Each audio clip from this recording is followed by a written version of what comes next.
Consulting மற்றும் financial services மிகச்சிறப்பாக பெற்றுக்கொள்ள ஜிபிஎஸ் ஃபினான்ஸ். வடக்கின் முக்கிய மாவட்டமான வவுனியாவில் உள்ள காஞ்சிரமோட்டை கிராமத்தில் புதையலுடன் சந்தேக நபர்கள் 4 கைதாகியுள்ளனர். முச்சக்கர வண்டியில் சென்ற சந்தேக நபர்களே நேற்றிரவு புளியங்குளம் போலீசாரால் கைது செய்யப்பட்டுள்ளனர். சம்பவம் தொடர்பில் மேலும் தெரிய வருவதாவது, சந்தேக நபர்கள் 4 காஞ்சிரமோட்டை காட்டுப்பகுதியில் பெக்கோ இயந்திரம் மூலம் புதையல் தோண்டியுள்ளனர். இதன்போது பிரதான கால புத்தர் சிலை, கல்வெட்டு, கலசம், விளக்கு மற்றும் மலையாள மாந்திரிக புத்தகங்கள் என்பன கிடைத்துள்ளன.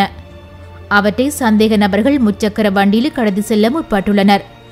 இந்த சமயத்தில் ரகசிய தகவலின் அடிப்படையில் சம்பவ இடத்திற்கு வந்த புளியங்குளம் போலீசார் அவர்களை கைது செய்து புதையல் பொருட்கள் மற்றும் முச்சக்கர வண்டி என்பவற்றை கைப்பற்றியுள்ளனர்.